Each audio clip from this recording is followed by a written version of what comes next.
Guardians of the Galaxy Volume 3 is fucking incredible. No, seriously, this is what my video script is titled. I don't remember the last time I loved, cared for, cried for comic book characters as much as I did with this bunch of galaxy-saving degenerates. Call me crazy, call me oblivious, but I truly think this might just be the best MCU has to offer to date. And let me explain why, without spoilers, of course. Tonight we ride straight into the fire.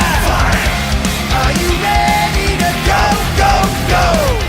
Guess when I found out who Guardians of the Galaxy were for the first time? 2014, with the release of James Gunn's first MCU movie, The Guardians of the Galaxy. And to think that 10 years later, I won't just remember these characters exist, but I'd be sitting in the movie theater at the edge of my seat, crying my eyes out and grinning till my face hurts at the same time, is amazing. What makes Volume 3 special is that this story feels complete. What seems like an impossibility nowadays with MCU, where every single thing has to set up the next. Here we got a complete story from start to finish, with all arcs completed, with various levels of satisfaction, but nonetheless completed. It's a perfect send-off for some of my favorite movie characters of all time, and it truly feels bittersweet. But all things have to come to an end, and if they end the way this movie does, I'm completely fine with it, because this movie ends the story of the Guardians with a bang. This time around, this is a story about every single one of the Guardians. Their relationships, the unresolved trauma, undiscovered potential, and of course, family. More so than the previous movies ever explored any of these at that.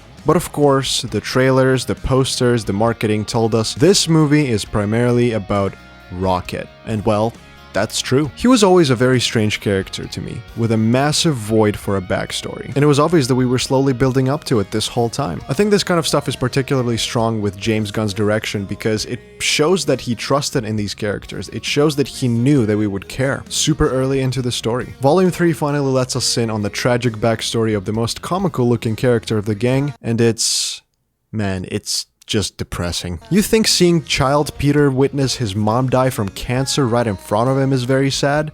Well, prepare for a fucking ride. Every single Rocket's flashback hits like a goddamn freight train. We finally get to see who he was this whole time, who he was trying to be, what he lost, and what he desperately tried to bring back, being a Guardian of the Galaxy. The villain of this movie is also pretty great. He's not empathetic, he's not reasonable, he's just plain evil. And sometimes it's a good thing. I don't want every villain to be Thanos. I don't want to agree with every single villain. It just kind of takes away from it at some point. Instead, give me a ridiculously evil guy who needs to be stopped. And let me tell you, this movie makes you hate this bastard. And that's how we should feel about a villain. So what if he's a comically evil bastard who might as well just be Satan? He works. And what's most importantly, it's finally a villain with clear motivation. And it also works surprisingly well. Some of the stranger parts of this movie have to do with Gamora. I don't want to give too much away, but I almost feel like James Gunn was written into a corner by the Avengers Infinity Saga.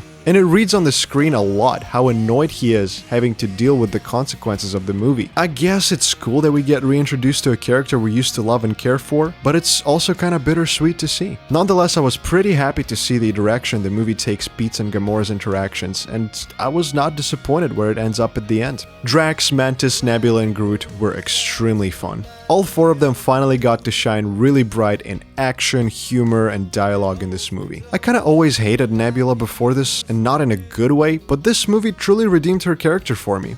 She feels vulnerable, badass, and actually funny this time around. Drax and Mantis both got plenty of time at the spotlight, and man, will I ever miss seeing these two in action. I would say that both of them get to a pretty satisfying conclusion of their characters at the end. That especially involves Drax's backstory, which I feel never truly reached its full potential, and I was scared that it was gonna get lost. Something that the Guardians of the Galaxy game actually explored super well. Groot is also fun, especially in action scenes. He has some of the best action he's ever had in this movie. He doesn't have too much to do in this movie character-wise, but he does a lot of cool shit, I guess. That's awesome. Finally, Peter Quill, the leader, the nominal main character, and the cornerstone of this whole franchise, gets a lot less individual attention in this one. Way less than he did in Volume 2, that's for sure. And that's a good thing. He feels real, he feels genuine, he actually feels like a part of the team. His interactions with the Guardians are always on point and kind of funny. I especially love that final scene with Peter. It answered a question about his past that I've had for so many years. I don't think that's the last we've seen of the legendary Star-Lord, of course, but it was a nice thing to see nonetheless. He will always be one of my favorite characters in the franchise, and that's because of the humanity he brings into the alien world he grew up in. Not literally, but I guess also literally. Like I said, I don't think that's the last we'll see of him, but if we don't, then he ends up at a pretty satisfying conclusion for himself as well. Finally, while this movie has a couple of issues like pacing, couple of classic terrible Marvel jokes, and a couple of unnecessary plot lines that were plain disappointing, I would say that Volume 3 is still the best Guardians movie, and dare I say it, the best MCU movie. And I truly mean it. No other movie made me feel for the characters as much as this one. No other movie made me genuinely have fun in the theaters as much as this one.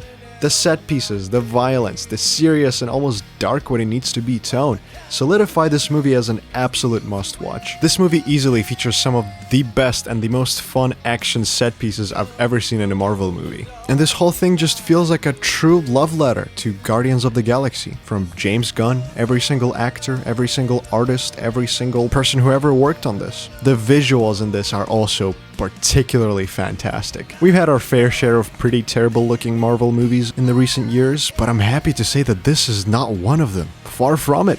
This one just looks fantastic. The atmosphere and the world building with this one is also extremely fun. I loved exploring more of the universe and its cool new characters in this one. And let me tell you, if you think the soundtrack for the previous two was good, Volume 3 will blow your socks off with how it uses the music in every single action scene. With how important music is to Peter's journey, I think if nothing else, this trilogy pulled that aspect off perfectly. Is it the best Guardian story ever told?